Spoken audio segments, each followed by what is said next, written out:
today?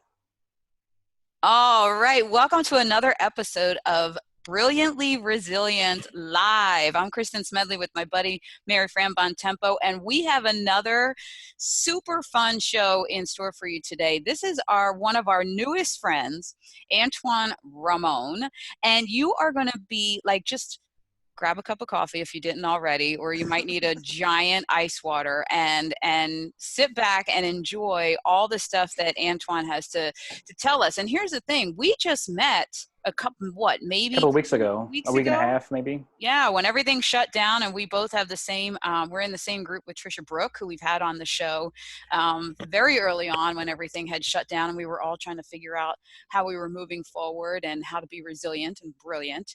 And she put everybody on a connecting call. We were supposed to have like a topic that we were talking about as speakers, and it just became where are you at? And let's all support each other. And it was the most what was there, maybe 15 or so people on that? I think so, just about. And it was really cool about how people's personalities just came through. And it was a time when I really needed a group of people to support. You know, we're all speakers and we were all facing everything being canceled. And I just came out of that like, oh my gosh, I just felt so much better.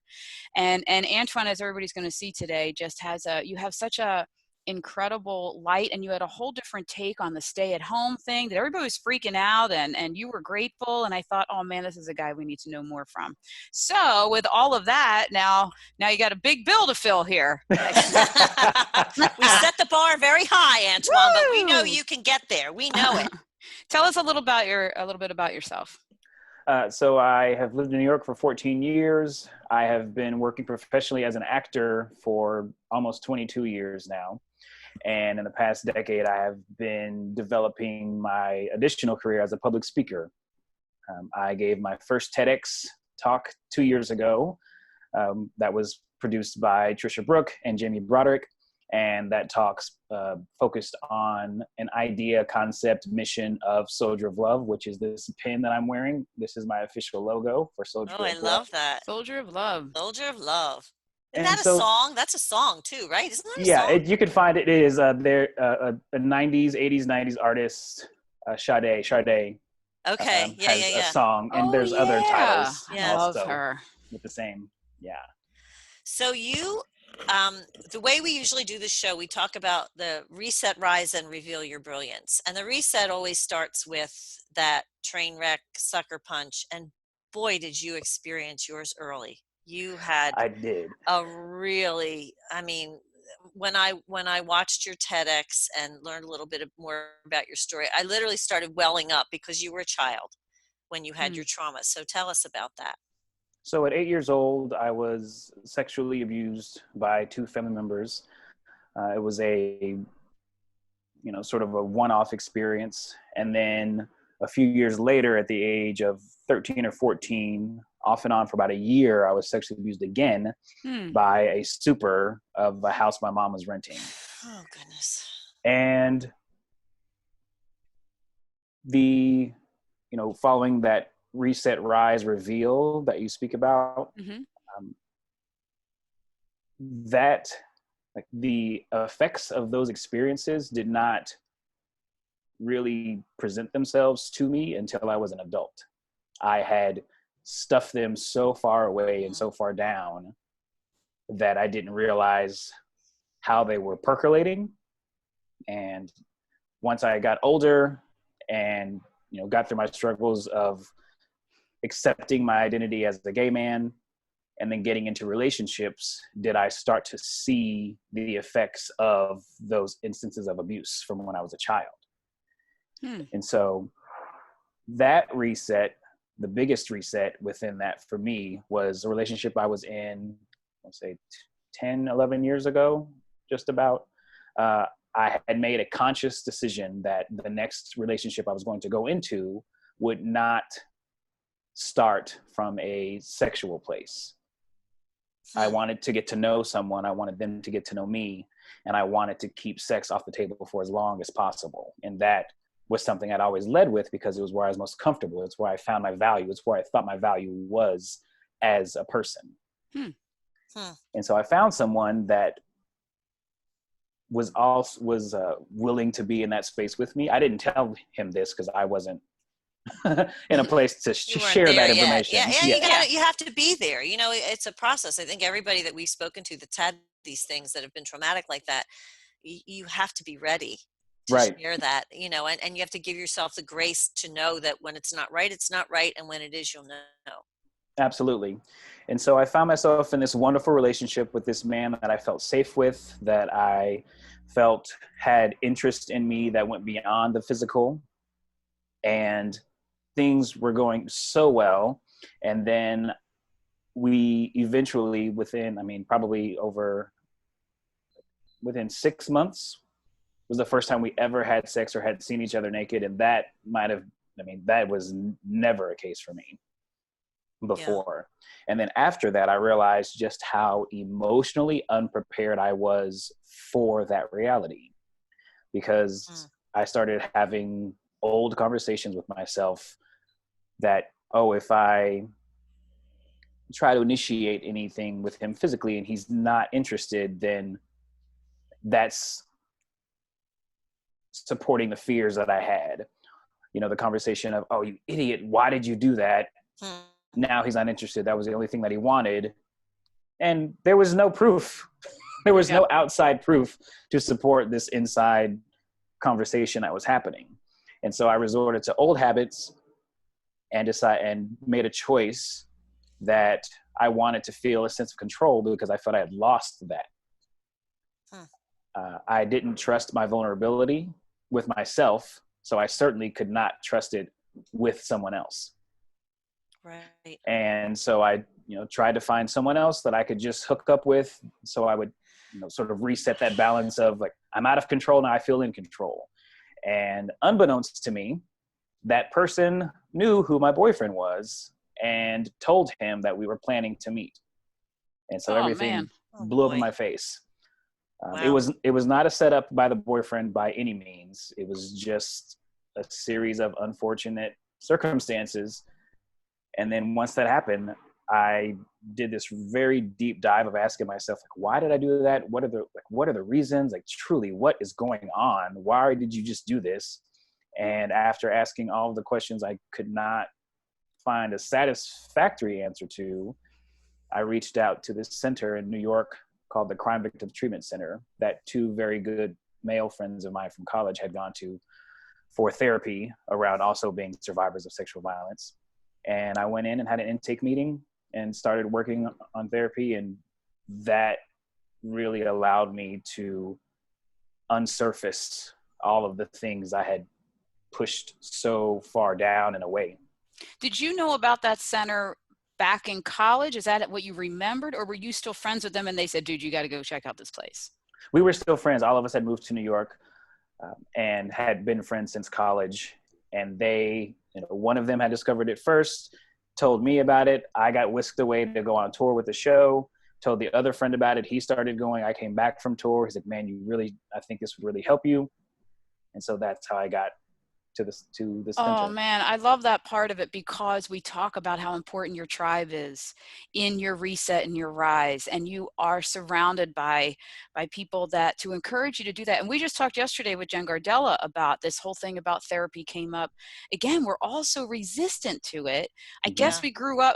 Jen actually said it very well, that she grew up in a house where, that generation, our parents didn't do the whole therapy thing. So we grew up like we're in, I guess, a transitional generation here, and then the fact that you have people in your tribe that encourage you to do that is huge.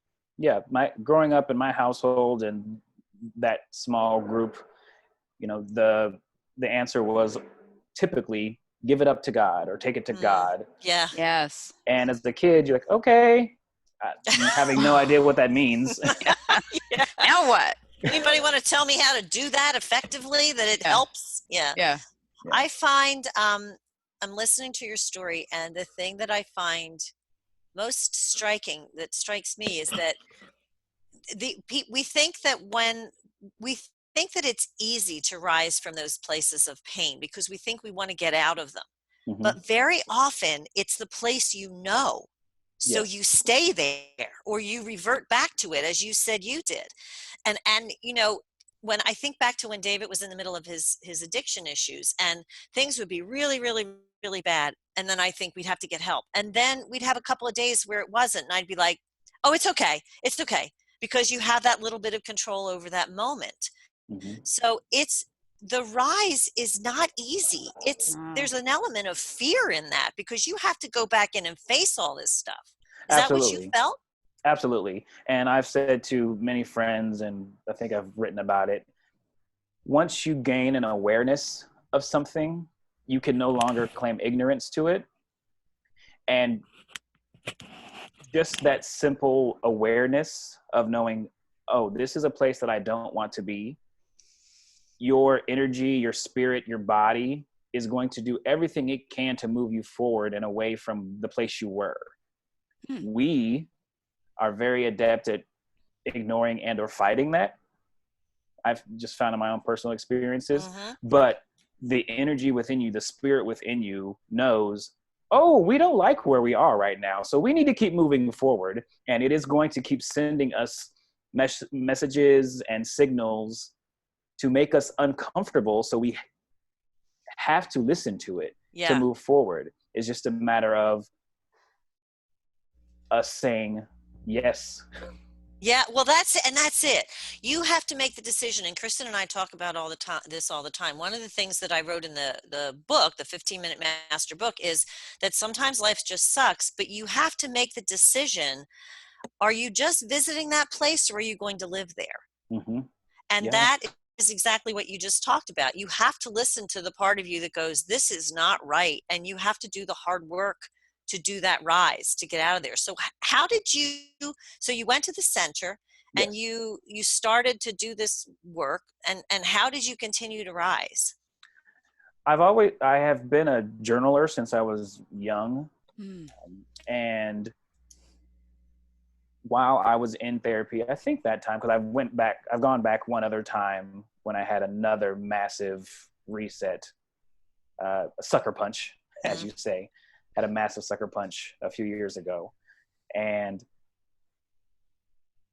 I found that for me, I never knew how to process my emotions and my thoughts verbally.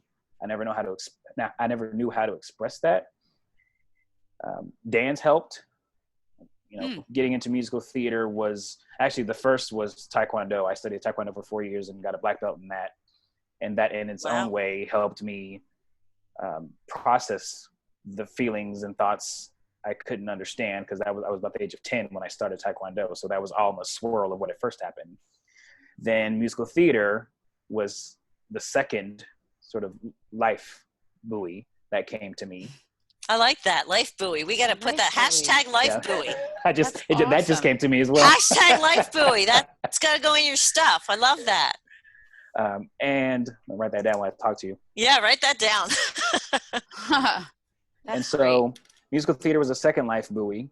And then speaking, I realized I have a voice, and there are things that I want to say, and there are things that I want to talk about. And there are people that do not have their own voice in this particular subject. There are people who are not at a place that they can talk about it or that they want to talk about it.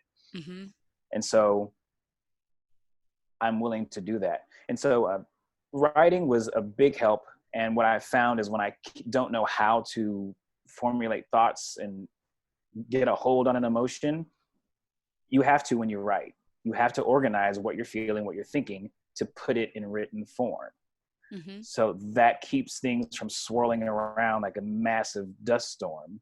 It gave you a structure. Yes. Which when you're highly emotional, you don't, like you said, you don't have a structure. You're ping-ponging around like you're in a pinball machine. Exactly. And if you look at Taekwondo is incredibly structured. Musical theater is incredibly structured. Dance is incredibly structured. So I love structure. So those things. It's controlled. And that's what you felt you didn't have in your life at that point. So when somebody says, this is what you do, this is how you do it, and you follow along, it's a safer path for you than waiting to see what's going to come at you from different sides. Exactly. And those things helped me, as well as me knowing that where I was, like, emotionally speaking, I did not want to stay there. I didn't know what the path would look like to get on the other side or get through that, but I knew that it had to be better than where I was. I love And that so I part. was willing to move forward to this massive unknown, because wherever I go will not be where I am today. So that was worth it for me. I like that. I like that. I mean, I'm 48 and a half, and I'm just realizing that now, that I would rather know that it's unknown ahead, making steps forward, than staying and feeling a certain way in certain situations for with no foreseeable way out. Mm-hmm. That's hard though, Very hard. to love yourself enough and trust yourself enough that you don't want to stay in that spot. I love that you just said love yourself enough and trust yourself enough, because that's actually one of the 3 takeaways that I wrote down Oh to wow. offer for today. Something in that effect. So That's we'll Wow. definitely that's get to that. we talk about not being married to outcomes when Mm-hmm. we talk to people, and that's exactly what you're saying. You went forward without any real knowledge of which is that way out of your comfort zone, Yes. Yes. right? I mean, we're Exactly, for talking a person about who loves structure. yeah, exactly. You just dive in, and I think that that's the thing that keeps a lot of people back, because sometimes the ugly place, because it's known, they'd rather stay there Mm-hmm. than move forward. But when you can just, when you said earlier, going back to the idea of let God take care of it, there is a Mm-hmm. part of that faith thing, that it's a leap of faith. And you go, all right, look, I don't know where we're going here, but I can't stay in this spot. Exactly. So we got to go, we got to move. But you do that without knowing what's coming next. And that's the beauty of that you took that step, because not everybody can do that. And I've also been an observer throughout my life. And I think a lot of that was because I was so shy and afraid and scared that it was easier to not be seen and just see other people and watch other people. Mm-hmm. And in doing that, I watched people close to me, family members, loved ones, continually fight every day just to feel seen and respected in their personal lives and professional lives. And so I got a lot of information. I received a lot of information, and a lot of that informed future like adulthood behaviors for me, in the sense of, like, I saw this person do this thing and how it affected them. I don't want to be that way. This is something that, Yeah. I took lessons from people in watching them, my mother, my father, and still love them, but it's like, oh, okay, that's something I hope to Yeah, we're avoid. going to leave that there. Yeah, we're Yeah. going to leave that. We're going to move away from that and leave that there. But I Yeah. think that's an important point to stop and talk about for a second for parents that are watching and listening, because I think so many times no one believes it, but I was a shy kid till about 6th grade. Then my dad goes, Oh. I don't know what happened after what happened. And in our elementary school, there was like 2 floors. It was a Catholic school, so we went to 8th grade. So when in 5th grade you went upstairs and you were on the 2nd floor, he's like, you went upstairs in 5th grade and we don't know what happened. But my point is that so many times, my daughter is a very, she was always very shy, and well, I thought she was shy. She's an observer. And there is so much power in listening and observing, and she's so good at it. I mean, she has 2 blind brothers, so I think from the day she was born, she's been observing and describing to them, and translating what's happening around them. So much so that one of her science teachers in 3rd grade thought that she was a gifted kid and all that, and I'm like, let me see her work. And she had all this observation in the experiment. I'm like, nah, she's just been doing it her whole life. It's a habit. It's But a we very tend to want fine-tuned habit. our kids to be more forward and vocal and get out there and be the captain of the team and do all these major things when observing is so powerful. I agree. It really is. And it's its own strength. It's its own it's a skill set that is very hard to teach, I think, Mm-hmm. because you're going to, as an observer, you're going to see people that are running around, leading the thing, doing the thing, figuring it out. And sometimes you need someone to look at a bigger piece of the picture and say, there's a piece missing here, or this piece could be moved over here and adjusted this way. Keep doing what you're doing, but I'm going to have this person come over here and help you do it. That kind of thing. Yeah. And with parents, I think also, I think there's a fear of allowing your children to see your failures and your mistakes. Yeah.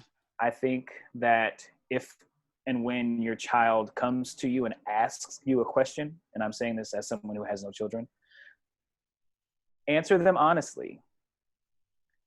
I think there are things that I may never need to know about my mother's life. My father's passed on, but there are things that I may never need to know about her life. But I have learned that when I have thought to ask her, she does answer me honestly, and I appreciate that honesty from her. Yeah, that's good advice. Because so many times I was just saying yesterday about when I was first going to therapy after my divorce. I didn't tell my kids. I kept saying I had a doctor's appointment. Then I didn't understand why they didn't want to go to therapy. I'm like, it's so helpful. And then I'm like, oh, oops. You put a stigma around it, and they're like, "Why?" I'm like, you should have seen that realization when I went around in my head and I was like, oh. I was saying that was another moment that I was so close to the trophy for Mother of the Year and Pulled away again. dang. Pulled one more time. Uh, So we talk about we talked about how hard the rise is, but you have taken these experiences and transferred them into just a brilliant platform. And you have the pin on. So tell us about, and I love the name of it. I just love it. So tell us about how you took all of this and what you've done with it and what you share with the world now. well, something that I found within myself was how much fear dictated how I showed up in the world. Mm. It was so powerful for me, and I second guessed a lot of my instincts for a very long time. And then I'm not even sure. I always try to find where did it start? Where did it come from? But I don't know. So I'm just sharing you what the middle is. And so the Sometimes middle, we don't know what the beginning of it is. We just know that this is where we have to be right now, yeah, and that's yeah. it. And so I realized my relationship to fear is the same as yours, as the same as each viewer who sees this. We all are living in the world based on our relationship to fear. It might Wow. look a little bit That's different true. based on our experiences, but we're all living from a place of fear to some extent. And once I realized that the rest of the world was just as afraid as I was like, oh shit. How about Okay. that? Well, all right. I'm not screwed up. We all are. Yeah. Yeah. So then I just continued to keep practicing and strengthening my response to fear from a place of love. And another big impulse for that was, for 2016, new election, new president, and I was seeing people's responses on social media in conversations to what had happened. And oh my gosh, like if you've ever seen Ghostbusters 2, there's this ooze that's running through New York City, and it feeds on fear. Oh gosh, yeah. And I just thought, all right, I need to get me out of the ooze, because I can't function that way. I had functioned that way for a very long time, and I knew what that did to me. Yeah.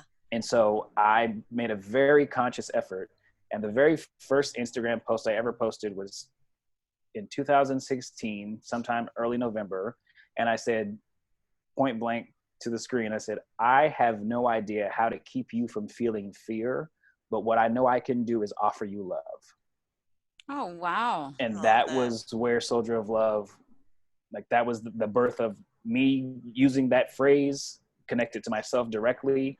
That was how this whole movement came about and has become a website I've designed this year that launched on New Year's Eve, actually, last year. That's where Soldier of Love came from, was me recognizing that I will never be able to stop anyone from feeling fear, but what I can do is offer you love and hopefully show you through sharing my experiences and my stories how I continue to show up in the face of fear from a place of love. It is a daily habit, is it a daily practice, it is a muscle that you have to keep working.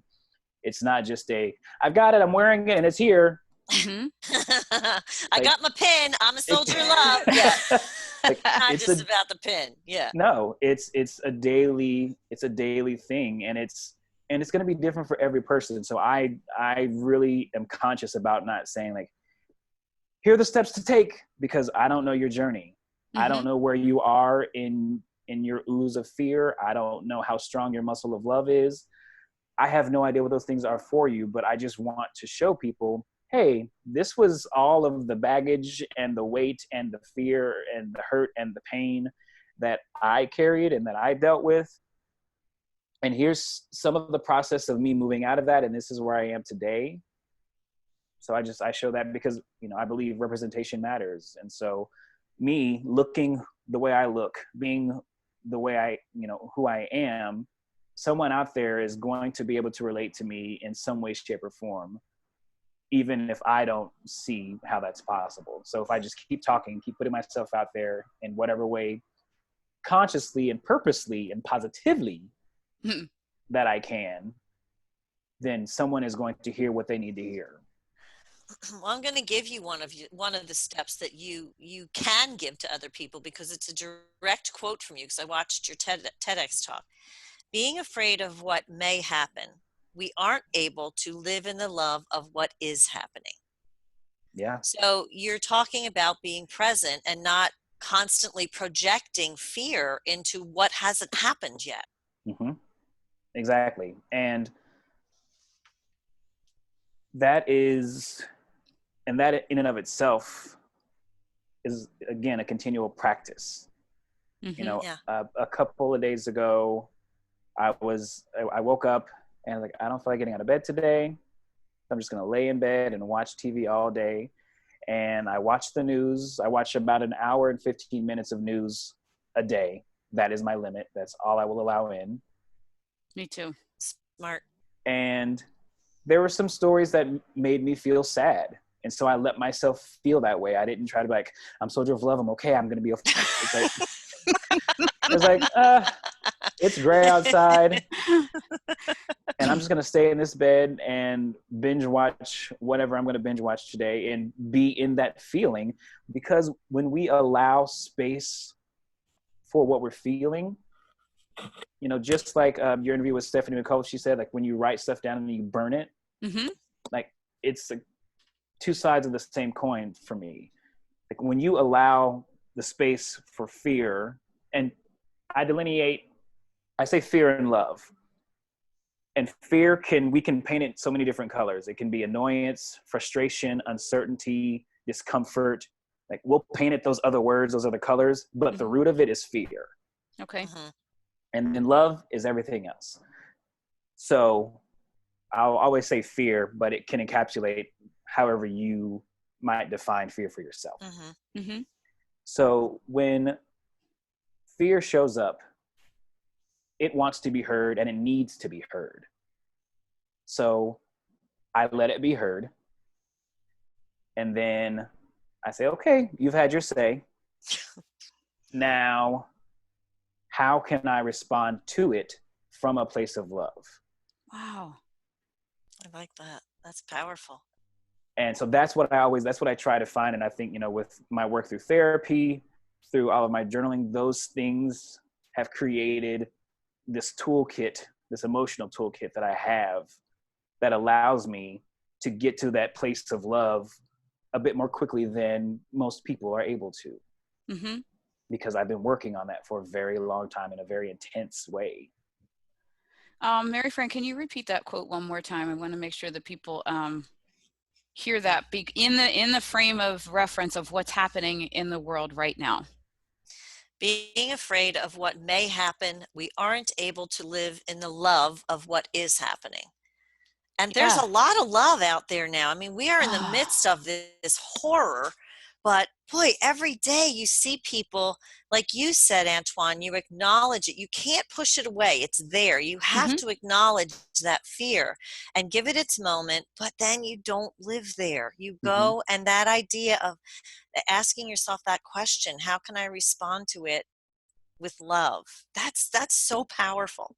Thank I you. love that. Yeah, me And too, because I think that that's where the birthplace of all the hate is coming from, that they're not responding with love. Like, it is okay to feel the fear. I mean, and right now we do have something big to be fearful of, and we have to take precautions for our families to keep them safe. So it's okay to feel the fear. But it becomes hate if you don't flip it into noticing all the love. yes, I was texting with a good friend in Seattle last night before I went to bed, and he was saying how he's kind of been feverishly seeking news, like taking it in, and he's overwhelmed emotionally. And like he also said he kept looking for news to try to find like the positive stories within what's happening. And I said to him in one sentence, I said, "You're looking too far out." Smart. Oh my gosh, that's brilliant. Because if you're trying to seek happiness from a news source, and especially in this I love ocean that. of corona, like if you keep looking out, like you're not going to find it. It's like that would be like reading article after article about people who live with cancer trying to find like the one story of cancer that's going to give you hope about cancer or any disease for that matter. I said any disease. It's like, but I was like, you're looking too far out. I love that. I'm literally quoting you. I'm writing that down as we speak. So we're getting ready to wind up here. So first of all, you are not performing in Hamilton at the moment, but I want to tell everybody that you are a performer in Hamilton, because how awesome is that? We're trying to figure out how to weave it in there. You just got to say something cool like that. I just got to say it. He's in Hamilton, people. The man is in Hamilton. Though unfortunately you're not doing that now, but that is part of what you do in normal circumstances. So tell us where people can see you, find you, get some of the love, because we need your love, Antoine, for sure. Yes. So you can go to my website, and that will direct you to all things social media. Website is www.soldieroflove.us. And that will give you access to me on Instagram, Facebook, Twitter. I have a Soldier of Love playlist on the homepage of Soldier of Love that will take you to Spotify. And I have personally chosen every song on that playlist to help you feel uplifted, encouraged, energized, hopeful, happy. That is so fun. What a great idea. Thank you. Okay, SmedX, now you got to get on that. Make our playlist. Look, you know that I am like, Facebook Live is like, look, Kristen, would you stop? You are breaking all copyright laws. I'm trying to like sneak in the music during when we're talking. I put the phone up, and Facebook is like, nah. I have my Michael looking up. I go, how many seconds can I play music on Facebook before they shut me down? Because he's in copyright and all that. He's like, oh my God, Mom, really? I have another college class. I'm like, hey, ask on one of your Zoom things. Come on. I got to tell you, I'm looking at all of the people joining and commenting. I don't know that we've had this much action on it's like nonstop. That's phenomenal. Oh, wow. You have a fantastic spirit and story. And I love the journey that you took us on today, how you went from, in the very beginning to just be open about something that most people would not talk about. And then to walk us through.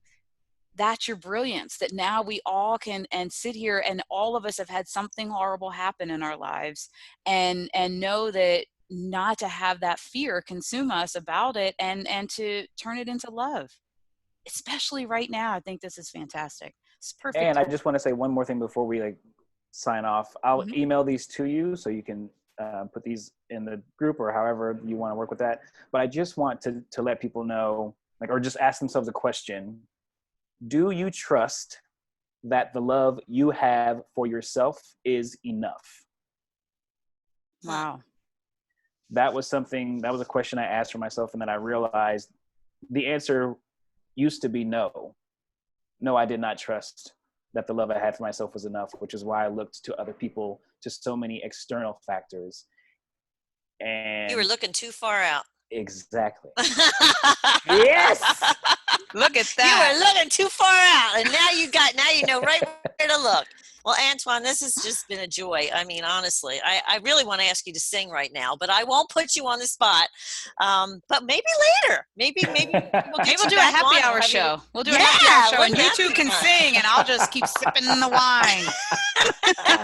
Oh my God, would that be a dream for me? That would be Holy cow. fun.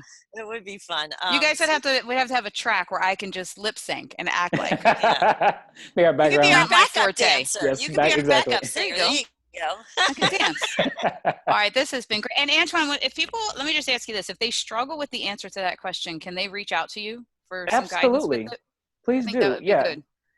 And you don't have to, and if your answer is I don't know, whatever your answer is okay. I think that a lot of us don't ask ourselves that question, and so it keeps us in that place of ignorance Mm-hmm. and lack of awareness that I spoke about earlier. So then when you open the door to awareness, then your energy is going to seek that answer. So just by asking yourself that question, you're going to move forward, because now there's some new level of awareness that is conscious to your spirit. That's like, ooh, I'm interested about that. I want to find out more. I love it. Love That's that. perfect. All right, and as soon as all this lifts and Hamilton's back on, you're gonna see me, Mary Yeah, Fran. we're gonna be Front there. row. We'll probably be waving at you. arguing about who gets to sit where, and we'll have all kinds of stuff we argue about, but we'll have a good time. We'll be there. All right, everybody, this has been an incredible episode. Thanks so much, Antoine, for coming on. And we'll put in the post and on all the YouTube stuff, all the links of where you can find him that he mentioned here. So thanks so much for joining us, and tune in next time for another episode of Brilliantly Resilient Live. Thank you, ladies.